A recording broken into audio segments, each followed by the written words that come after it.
Students. Good morning everyone. Myself Monica Jain from Government Senior Secondary School Ghel, Ambala. Students, I welcome you to this first lecture of motion in a straight line, that is part 1. Let's see what we are going to learn in this chapter. A brief overview. First of all, हम पढ़ेंगे types of motion. Then concept of a point object, frame of reference, motion in 1 dimension, 2 dimension and 3 dimension. Then we will have an overview of distance and displacement, speed and velocity, uniform motion, graphs related to uniform motion and their importance. And in this part we are going to study at last the non-uniform motion and the concepts associated with them. So let's start with types of motion. First slide is explaining that how many types of motion are. सबसे पहले है हमारा random motion. क्या आप जानते हो कि rest and motion है क्या? कोई भी ऑब्जेक्ट रेस्ट पे कब होता है? जब वो अपने आसपास अपने सराउंडिंग्स के विद रिस्पेक्ट टू अपनी पोजीशन को चेंज नहीं करता. जैसे कि अगर हम चेयर पे बैठे हैं तो then we will be at rest. और मोशन जब वो बॉडी मूव कर रही है तो उस कॉन्सेप्ट को बोलते हैं मोशन. ठीक है, तो बहुत तरह के मोशंस जो है वो हम ऑब्जर्व करते हैं नेचर में. Let's first start with random motion. Motion having no specific path, that is motion of a butterfly. देखो बटरफ्लाई हर डायरेक्शन में मूव करती है ना, उसका पाथ हमें नहीं पता कि कैसा होगा, तो इस तरह के मोशन को बोलते हैं random motion. Then translational motion, motion in which all particles of a moving object describe identical trajectory. मतलब जैसे सीधा सीधा चलते जा रहे हैं तो उस तरह के मोशन को बोलते हैं ट्रांसलेशनल मोशन. एक ऑब्जेक्ट को हमने एक यहाँ से उठा के यहाँ पे रखा तो उस तरह इसमें हम ये कहेंगे कि इस बॉडी का मोशन ट्रांसलेशनल है. देन रोटेशनल, जैसे फैन के ब्लेड्स का मोशन होता है, दैट इज रोटेशनल मोशन, है ना. फिर है ऑसिलेटरी. ऑसिलेटरी जैसे आप स्विंग पे बैठे हो और आप जो है वो स्विंग पे झूले ले रहे हो, आपका जो मोशन है ये ऑसिलेटरी मोशन है. ठीक है. Then rectilinear, curvilinear and circular, ये जनरल टर्म्स हैं जो हम बार बार इस चैप्टर में यूज करेंगे. स्ट्रेट लाइन मोशन को बोला जाता है रैंडम रेक्टिलिनियर मोशन. जब बॉडी एक कर्व्ड पाथ में मूव कर रही है, जैसे एक गाड़ी है वो एक हाईवे पे जा रही है या हिली एरिया पे जा रही है, तो उसका जो मोशन है वो एक कर्व्ड पाथ पे है, तो we will say that it is a curvilinear motion. Circular motion, motion of earth around the sun, या motion of blades of a fan, ये सारे जो हैं ये सर्कुलर मोशंस हैं. तो इस तरह हम डिफरेंट टाइप्स ऑफ मोशन को कैटेगराइज कर देते हैं. Let's see to the next slide. अब हम यहाँ पे फोकस करेंगे, मतलब मोशन को क्लासिफाई करेंगे अपनी रिक्वायरमेंट के according 1D, 2D and 3D motion में. ठीक है. जो अभी तक हमने देखा motion, different types of motion, वो आप लोअर क्लासेस में पढ़ के आए थे. अब यहाँ पे हम मोशन को कैटेगराइज करेंगे जैसा अब हमने पढ़ना है 1D, 2D and 3D motion. First type of motion is 1D motion, that is motion in a straight line. अब स्ट्रेट लाइन में जो मोशन है उसको हम फिजिक्स के टर्म्स में कैसे देखते हैं? आप लोग क्लास 9th में कोऑर्डिनेट सिस्टम्स को पढ़ के आए हो कि किसी भी ऑब्जेक्ट की पोजीशन को स्पेसिफाई करने के लिए हमें 3 कोऑर्डिनेट्स की रिक्वायरमेंट होती है, जैसे x, y एंड z. आप लोगों ने ग्राफ में समझा था, आप एक पॉइंट अगर आपने XY प्लेन में लगाना है तो आपको 2 कोऑर्डिनेट्स चाहिए. अगर आपको उसी पॉइंट की लोकेशन 3D स्पेस में चाहिए तो आपको 3 कोऑर्डिनेट्स चाहिए, है ना. तो अगर हम स्ट्रेट लाइन मोशन की बात करते हैं, only 1 coordinate of the position of body changes with time, then it is moving in 1 dimensional motion. अगर बॉडी एक्स एक्सिस के लॉन्ग मूव करेगी, एक स्ट्रेट लाइन के लॉन्ग मूव करेगी, या उसका एक्स कोऑर्डिनेट चेंज होगा, या सिर्फ वाई कोऑर्डिनेट चेंज होगा, या सिर्फ जेड कोऑर्डिनेट, एक कोऑर्डिनेट चेंज होगा, ठीक है। तो इस तरह के मोशन को बोलते हैं स्ट्रेट लाइन मोशन या one D motion. Now come forward and motion in a plane. When two coordinates of the position of body change with time, then it is said to be moving with two dimensionally. देखो, ये मैंने एक two dimensional figure बनाई है ना। एक surface पे जब कोई बॉडी मूव करती है तो हम उसको बोलते हैं 2D मोशन में। कितनी बार आपने देखा होगा, जैसे कॉकरोच है वो फ्लोर पे चल रहा है तो उसका मोशन 2D है। लिजर्ड है वो वॉल पे जा रही है तो उसका मोशन भी 2D है ना।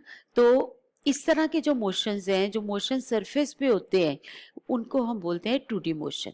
जब आप लोग कैरम खेलते हो तो कैरम का जो कॉइन है वो बोर्ड पे कभी इधर जाता है, कभी इधर जाता है, कभी ऐसे जाता है, कभी इस तरह जाता है। इस तरह का जो मोशन है, कॉइन का जो मोशन है, वो 2 डायमेंशनल है।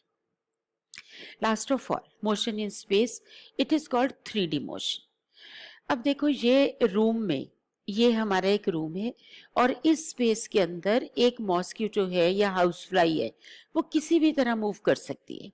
जब वो मूव करेगी तो उसका तीनों कोऑर्डिनेट्स चेंज होंगे। वो अक्रॉस लेंथ भी जा सकती है, अक्रॉस ब्रेड्थ भी जा सकती है और अक्रॉस हाइट भी जा सकता है ना। तो इस तरह से ऑल द 3 कोऑर्डिनेट्स चेंज होंगे। तो उस केस में बॉडी का जो मोशन होगा that is going to be 3D motion. सबसे best example, motion of a mosquito और motion of a kite in sky. तो एक बार इस स्लाइड में हमने क्या क्या देखा, 1D motion, 2D motion and 3D motion, ठीक है। तो अब इसको एक बार आगे देखें। आप लोग पहचानिए जरा, मीट द चैलेंज, आइडेंटिफाई करना है क्या ये मोशन 1D है, 2D है या 3D है। First example I am taking motion of electrons around the nucleus. Electron जो है वो न्यूक्लियस के अराउंड किसी भी तरह के पाथ में मूव कर सकते हैं, किसी भी तरह के ऑर्बिटल में मूव कर सकते हैं। तो इसका मोशन जो है वो क्या हुआ, whether it is 1D, 2D और 3D। बिल्कुल ठीक सोचा आपने, it is a case of 3D motion. Now motion of a rebounding carrom coin. Rebounding का मतलब क्या होता है, सामने वाली वॉल से टकरा के वापिस आना। जब कैरम कॉइन सामने वाली वॉल से टकरा के वापिस आएगा, रहेगा तो वो बोर्ड पे ही ना। तो जो मोशन किसी भी ऑब्जेक्ट का एक सरफेस पे होता है, उस मोशन को कौन सा मोशन कहते हैं, it is 2D motion, right. So carrom coin का जो मोशन है बोर्ड पे, तो that is called a 2D motion. Now we come to motion of planets around the sun. ये मोशन थोड़ा सा बच्चे को कंफ्यूजिंग लगता है। ऐसा इसलिए क्योंकि जो इलेक्ट्रॉन्स हैं वो भी न्यूक्लियस के अराउंड मूव कर रहे हैं, उसे मैंने बोला 3D मोशन। पर जब ये मैं आपको बताऊंगी तो इसको मैं बोलूंगी 2D मोशन। अब इसका रीजन क्या है, इसका ये रीजन है कि जब ये ऑर्बिट में, जब ये प्लैनेट्स या कोई भी अर्थ है, जुपिटर है, नेपट्यून है, जब ये सन के अराउंड मूव कर रहा है तो इसका ऑर्बिट फिक्स है ना, इसका ऑर्बिट चेंज नहीं हो सकता। मतलब जैसे ये देखो कि ऑर्बिट जो है ये तीनों प्लेन्स में बने हुए हैं, एक्स वाई प्लेन में भी है, मतलब डिफरेंट प्लेन्स में ये ऑर्बिट्स हैं। पर इस केस में जो ऑर्बिट की प्लेन है वो फिक्स है। तो इसका जो प्लैनेट का मोशन है around the sun, that is called a 2D motion. All these 3 motions are quite important, 1D, 2D and 3D. तो एक बार रिवाइज कर लेते हैं। जब भी कोई बॉडी स्ट्रेट लाइन पाथ में जाएगी तो 1D, सरफेस पे मूव करेगी तो 2D, और अगर स्पेस में मूव करेगी तो 3D, ठीक है। अब मैं ऐसा सोचती हूँ कि ये तीनों टाइप्स ऑफ मोशन आप लोगों को क्लियर हो गए। I come to the next, okay. Next thing we are going to study is frame of reference. No what is a frame of reference. ये एक बिल्कुल नया सा टॉपिक है जो आप लोग स्टार्ट कर रहे हैं।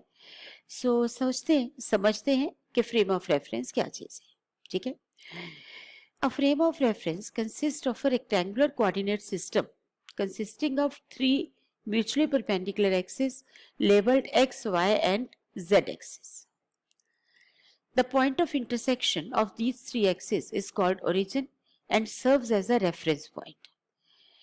The coordinates x, y, z of an object describe the position of the object. This coordinate system along with a clock constitute a frame of reference. एक frame of reference है that is our surroundings. अपने motion को describe करने के लिए, किसी भी object के मोशन को डिस्क्राइब करने के लिए हमें उसका डिस्टेंस कवर्ड चाहिए, उसकी डिस्प्लेसमेंट चाहिए. हम स्पीड कैसे निकालेंगे? जब तक हमें डिस्टेंस कवर्ड नहीं पता होगा तो हम स्पीड कैसे कैलकुलेट करें? जब तक हमें बॉडी की डिस्प्लेसमेंट नहीं पता होगी तो हम वेलोसिटी कैसे कैलकुलेट करें? ठीक है. और डिस्टेंस कैलकुलेट करने के लिए या डिस्प्लेसमेंट कैलकुलेट करने के लिए हमें एक रेफरेंस पॉइंट चाहिए. वो रेफरेंस पॉइंट को हम बोलेंगे ओरिजिन, राइट?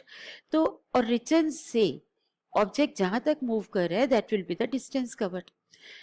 अब अगला क्वेश्चन आता है कि ये ओरिजिन हम ले कैसे? तो उसको डिफाइन करने के लिए हम अपनी सराउंडिंग्स में को एक फ्रेम ऑफ रेफरेंस एज्यूम कर लेते हैं. मतलब जैसे हम अपने रूम में हैं, हम अपने रूम में मूव कर रहे हैं, तो जो रूम का एक कॉर्नर है ना, उसको हम ओरिजिन कंसीडर कर लेंगे. उस रूम में 3 डायमेंशंस है. One is length, another is breadth, third is height. तो इन तीनों डायमेंशंस को हमारे हो गई एक्स वाई जेड एक्सिस. तो ये जो पूरे का पूरा सिस्टम बन गया, इसको बोलेंगे हम एक फ्रेम ऑफ रेफरेंस. तो हमारा रूम हमारा फ्रेम ऑफ रेफरेंस है. और अगर हम उसमें क्लॉक भी लगा दें तो ये फ्रेम ऑफ रेफरेंस कंप्लीट हो गया. फिर मुझे पता चल जाएगा कि अगर मैं अपनी एक रूम में मूव कर रहा हूँ तो ओरिजिन से कितना डिस्टेंस मूव कर रहा हूँ, कितने टाइम में कर रहा हूँ. I will be able to calculate my speed. I'll be able to calculate my displacement in a definite time interval. इसका मतलब ये हुआ कि मोशन को डिस्क्राइब करने के लिए एक बहुत इम्पॉर्टेंट ये कॉन्सेप्ट है which is called a frame of reference. तो इसको अब हम क्लासिफाई करते हैं. 2 types of frames of reference are there. One is inertial frame, second is non-inertial frame. Inertial frame कौन सा फ्रेम है? Which is either at rest or is moving with constant velocity. जैसे कि हम अपने रूम में बैठे, हम रेस्ट पे हैं, तो इसको हम बोलेंगे इनर्शियल फ्रेम ऑफ रेफरेंस. ठीक है. Non inertial frame of reference is an accelerated frame of reference. For example, अगर हम किसी लिफ्ट में बैठे हैं या किसी ट्रेन में बैठे हैं या हम किसी ऐसी जगह पे बैठे हैं जो कि कॉन्स्टेंटली मूव कर रही है ना, तो उस तरह के फ्रेम्स को बोलते हैं, उस तरह की सराउंडिंग्स को बोलते हैं non inertial frame of reference. So एक बार रिवाइज कर लेते हैं. फ्रेम ऑफ रेफरेंस है हमारी सराउंडिंग्स, उसको हम X Y Z coordinate axis की फॉर्म में इसको हम स्पेसिफाई करते हैं. जहां जिस पॉइंट पे ये तीनों एक्सिस इंटरसेक्ट करती हैं that is called origin. And 2 types of frames are there. One is inertial, another is non-inertial. जो फ्रेम इधर रेस्ट में है और कांस्टेंट वेलोसिटी से मूव कर रहा है that is an inertial frame. और नॉन इनर्शियल फ्रेम है जो कि एक एक्सेलरेटेड फ्रेम है. ठीक है. एग्जांपल्स मैंने आपको अभी दिए थे. अब एक बार आपसे आइडेंटिफाई कराते हैं कि जो किस तरह के ये फ्रेम्स ऑफ रेफरेंस हैं. First is a child sitting in A giant wheel. Giant wheel आपको याद होगा, जब आप मेले में जाते हो तो आपको बड़ा अच्छा लगता है, एक झूला होता है जो ऊपर जाता है. Giant wheel is a vertical circle. जब ये झूला ऊपर जाता है तो इसकी स्पीड कम होती है, जब ये डाउन आता है तो इसकी स्पीड ज्यादा होती है. तो इस तरह का जो मोशन है, इस तरह की जो सराउंडिंग्स है, इसको बोलते हैं हम non inertial frame of reference because it speed is changing, so it is accelerated, right. तो he is sitting, the child is sitting in a non inertial frame of reference. Then a person sitting in a bus moving with a constant velocity. इसको तो आप बहुत जल्दी identify कर लोगे. It is so clearly it is an inertial frame of reference. A girl sitting in a freely falling lift. एक lift free fall कर रही है. फ्री फॉल का मतलब है कि वो एक्सेलरेशन g से फॉल कर रही है. So the motion of lift is accelerated. Therefore, it is a non-inertial frame of reference. ठीक है बच्चे. तो ये हमारा कॉन्सेप्ट है फ्रेम ऑफ रेफरेंस का. So now we need to move in next slide. It's a clear cut explanation कि जो बॉडी की सराउंडिंग्स है वो कितना बड़ा पार्ट प्ले करती हैं बॉडी के डिस्प्लेसमेंट, स्पीड और वगैरह मेजर करने में। ठीक है, अब जो पर्सन बस में बैठा है उसको जो बॉल मूव करती हुई दिखाई दे रही है। Now in this slide children we are going to start with distance and displacement. ये जो दोनों टॉपिक्स हैं ये हम पहले क्लास 9th में भी स्टडी करके आए हैं, पर अब हम इसको ज्यादा डिटेल में स्टडी करेंगे। तो आओ स्टार्ट करते हैं। What is distance and what is displacement? Distance is the total path length covered by the body. जैसे बॉडी मोशन में है तो वो जितना टोटल पाथ कवर करेगी that will be called the distance. And what displacement is the shortest path between initial and final positions. Initial position होती है जहां से बॉडी स्टार्ट हुई है और फाइनल पोजीशन है जहां पे बॉडी ने अपना मोशन स्टॉप किया। ठीक है, तो इन दोनों पैरामीटर्स को हम इन डायग्राम की हेल्प से क्लियर करेंगे। सपोज जैसे a body is moving towards the east 4 meter, then it move towards the south, then it move towards west and then it move towards north. ठीक है, दैट मीन्स जहां से body start हुई वहीं पे ये वापस आ गई। सो इस पूरे प्रोसेस में उसने कितना पाथ लेंथ ट्रेस किया? 4 meter plus 2 meter plus 4 meter plus 2 meter, that is in total it comes out to be 12 meter. तो बॉडी ने टोटल डिस्टेंस कवर जो किया वो था 12 मीटर, बट बॉडी जहां से स्टार्ट हुई है वहीं पे ये रिटर्न बैक हो गई। इसका क्या मीनिंग हुआ कि उसकी जो नेट डिस्प्लेसमेंट है कि उसके इनिशियल और फाइनल पोजीशन में कोई भी डिस्टेंस नहीं है, कोई भी गैप नहीं है। इसका मतलब उसकी डिस्प्लेसमेंट हो गई 0। ठीक है, तो ये केस तो हो गया 0 डिस्प्लेसमेंट एंड 12 मीटर डिस्टेंस का। अब हम आ जाते हैं फर्स्ट पिक्चर पे। ये a person starts from his home and move towards the factory. ठीक है, अब ये जो पर्सन था ये माउंटेन्स में से जा रहा था, तो इसको फैक्ट्री तक पहुंचने के लिए टोटल डिस्टेंस कवर करना पड़ा 200 metre, while the straight line distance between the home and the factory is 120 meter. What does it mean? That what is the total path length? That is 200 meter. The total distance traversed by the person that is 200 meter. पर अगर हम displacement की बात करें तो that would be 120 meter only. So I guess कि ये concept आप लोगों को clear हो गए होंगे। और अगर हम इसको स्केलर और वेक्टर के टर्म्स में समझें, अब आपको याद होगा अपने 9th क्लास में स्केलर कौन से पैरामीटर्स को पढ़ा था? Those physical quantities which have got only direction to specify them, they are called scalars. Sorry, only magnitude to specify them, they are called scalars. And those physical quantity which need magnitude as well as direction to specify them, they are called vectors. अब जो displacement है वो एक vector quantity है क्योंकि इसकी direction भी है और इसकी मैग्नीट्यूड भी है। But what about the distance? It has got only magnitude, so it is a scalar. So let's now come forward to the next slide. The next thing we are taking, children, is uniform motion. Now what is uniform motion? If an object moving along the straight line covers equal distances in equal intervals of time, it is said to be uniform motion along a straight line. Uniform motion का best example है जब हम किसी ऐसे vehicle में बैठे हैं जो कि एक ही स्ट्रेट लाइन पाथ पे कांस्टेंट स्पीड से चलता जा रहा है और अपनी डायरेक्शन को टर्न नहीं करता, तो उस तरह के मोशन को हम बोलते हैं यूनिफॉर्म मोशन। सो अगर हमें वन वर्ड में क्लियर करना हो कि यूनिफॉर्म मोशन क्या है, then it is uniform motion is a motion having constant velocity, right? So let's come forward with the next. पर अगर ऐसा हो कि बॉडी जो है वो इक्वल डिस्टेंसेस में इक्वल इंटरवल्स ना कवर करे, उस केस में जो मोशन होगा उसे हम कहेंगे नॉन यूनिफॉर्म मोशन। तो ये जो नॉन यूनिफॉर्म मोशन है इसमें हर स्टेप पे स्पीड कांस्टेंट नहीं रहती, जैसा कि motion of a vehicle on a road. जब हम रोड पे चल रहे हैं तो कभी हमें अपने व्हीकल को स्लो करना पड़ता है, कभी फास्ट करना पड़ता है, तो उस केस में हम वेलोसिटी को कांस्टेंट नहीं कह सकते।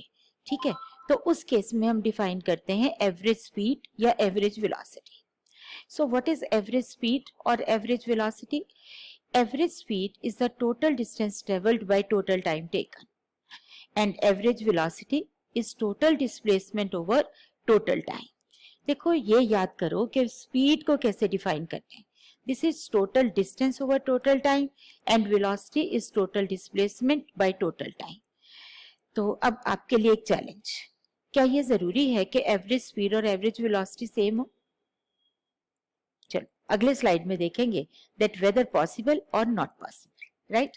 सो एक और टर्म हम यहाँ पे डिफाइन करेंगे दैट इज इंस्टेंटेनियस स्पीड और instantaneous velocity. Instantaneous velocity is velocity of the object at a particular instant of time. अब इसको हम कैसे समझेंगे? जैसे हम अपने बाइक पे कहीं जा रहे हैं, अपने व्हीकल पे जा रहे हैं, तो व्हीकल में जो स्पीडोमीटर लगा है ना, तो वो डिफरेंट जो रीडिंग है शो करते हैं. ठीक है, ये जो डिफरेंट रीडिंग्स आती हैं ये इंस्टेंटेनियस स्पीड की आती हैं. जब हमारा स्कूटर फास्ट है तो ये हाई स्पीड शो करता है, कहीं पे ब्रेक लगानी पड़ गई तो स्पीड कम हो गई. तो इसका मतलब ये हुआ कि डिफरेंट इंस्टेंट्स पे जो स्पीडोमीटर में रीडिंग आ रही है that gives you the instantaneous speed. Okay, so same way we can define instantaneous velocity. It is velocity at a particular instant of time. And define कैसे करेंगे? It is rate of change of position vector of particles with time at a certain instant of time. थोड़ा सा हम accelerated motion में चल पाए तो हम वेलोसिटी को ज्यादा बेटर डिफाइन करेंगे. So up to that time एक चैलेंज जो है वो हम एक्सेप्ट करते हैं. अगले स्लाइड में हम ऑब्जर्व करेंगे कि स्पीड, एवरेज स्पीड और average velocity whether they can be same or they are different.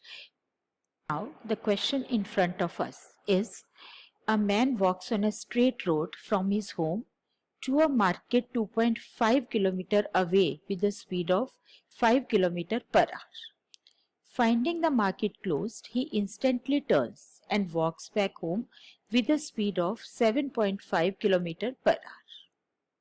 What's the magnitude of average velocity and average speed of the man over an interval of time 0 to 30 minute and 0 to 50 minute? So आओ समझते हैं इसका solution.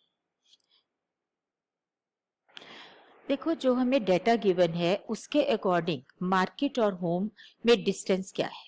This is 2.5 kilometre. Total distance person ने कितना cover किया ये हम 1 to 1 समझेंगे.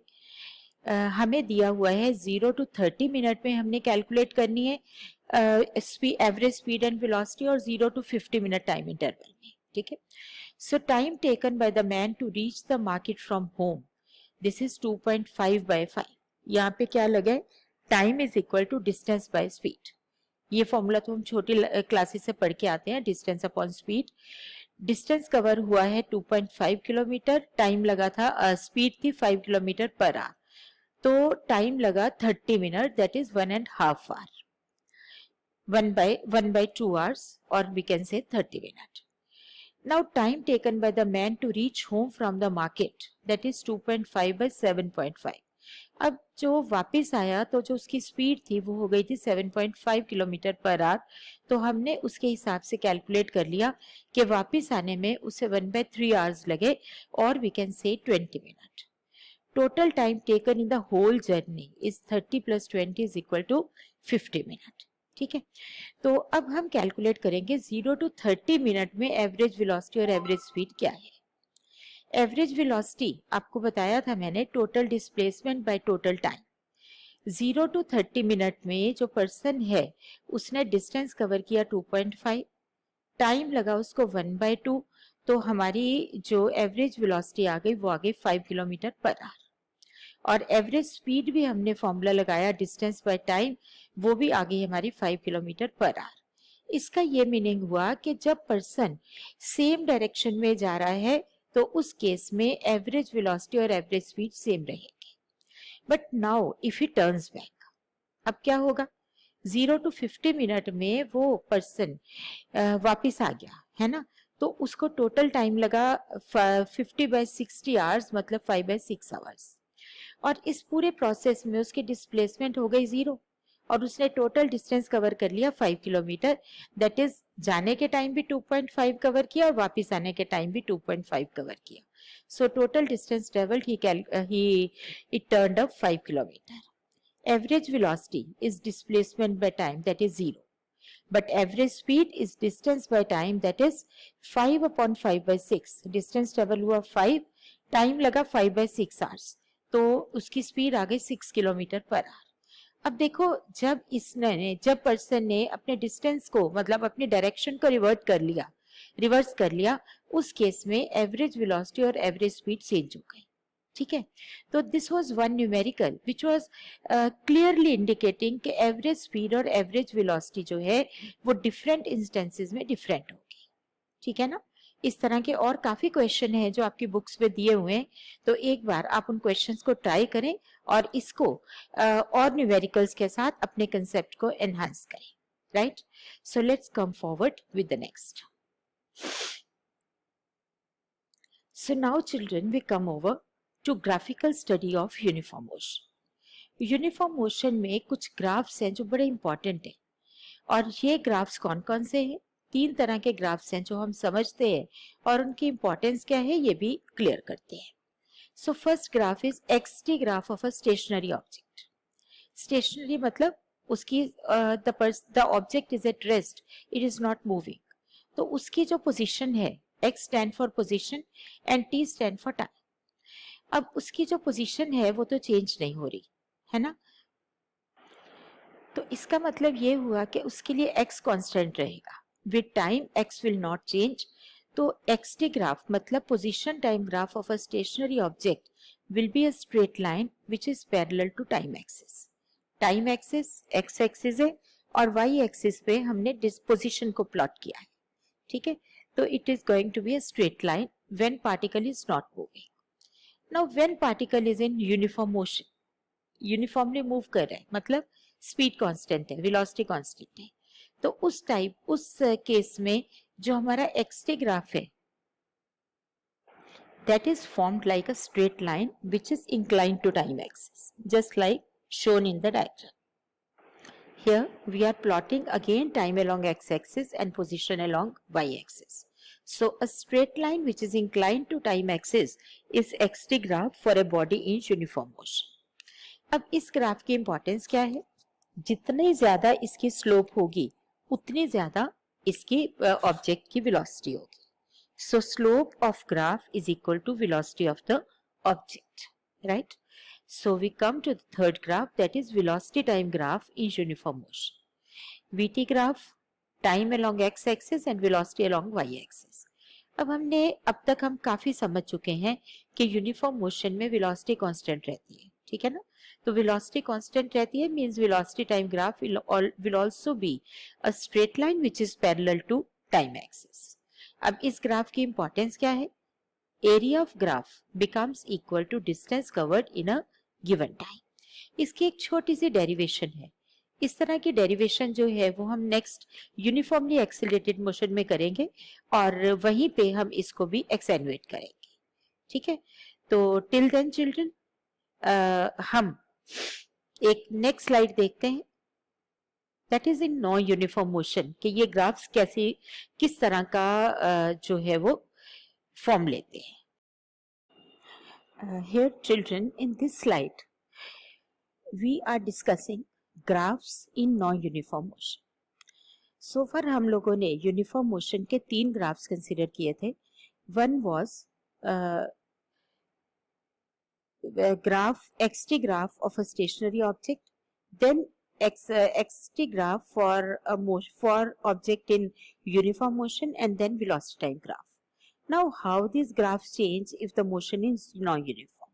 Non-uniform motion का meaning जैसे कि आपको पहले बताया था that if motion is not with the constant velocity then it is called non-uniform motion. ठीक है, तो इसमें जो बॉडी की स्पीड है वो चेंज होती है।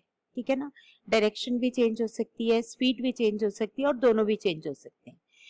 और काफी जनरल मोशन है जो हम नॉर्मली फॉलो करते हैं अपनी लाइफ में, जो हम नॉर्मली देखते हैं, that is non uniform motion. तो इसमें जो ग्राफ्स है वो कैसे होते हैं? This is XT graph, it में like this XT graph, position with time कैसे चेंज होती है, इट में टेक एनी रैंडम शेप, ठीक है ना। So it is one specific shape which is given in your book. Then there is velocity time graph. देखो यहाँ पे जो वेलोसिटी है वो इंक्रीज हो रही है, वेलोसिटी कांस्टेंट हो गई, उसके बाद वेलोसिटी डिक्रीज हो गई। तो ये जो है एक जनरल मोशन है जिसमें बॉडी मूव कर रही है, ठीक है। पहले जैसे किसी हम गाड़ी में बैठे हैं, पहले गाड़ी को रेस दी, फिर वो गाड़ी जो है वो कांस्टेंट वेलोसिटी से चलती रही और उसके बाद ब्रेक लगा के गाड़ी को रोक दिया, ठीक है ना। तो इस तरह से velocity time graph in case of uniform non uniform motion जो है वो बनेगा। Now what is the importance of XT graph over here? वैसे इसकी काफी ज्यादा डिटेल्स जो है वो हम करेंगे नेक्स्ट पार्ट में, next part of the chapter में। यहाँ पे हम सिर्फ इसको इंट्रोड्यूस कर रहे हैं कि इसमें हम एवरेज वेलोसिटी कैसे फाइंड आउट करेंगे। So here is the question for you. Average velocity tells how fast an object has been moving over a given time interval, but doesn't tell how fast it moves at different instants of time during that interval. क्या मैंने आपको पहले बताया था कि इस तरह के केस में हम velocity at a particular instant कैसे फाइंड आउट करें? yes or no? That velocity is called instantaneous velocity, but how to find it we will discuss in the next part of the chapter. ठीक है। So next part है हमारा uniformly accelerated motion and that we will be starting with in a short while, right children? So goodbye till then. I wish के आप इस chapter को अच्छे से समझ गए होंगे और इस चैप्टर को एक बार आप अपनी बुक्स में से रीड करें और इसको जो है वो थोड़ा एनहांस करें, right? So till then children, goodbye, god bless you all, happy learning for everyone.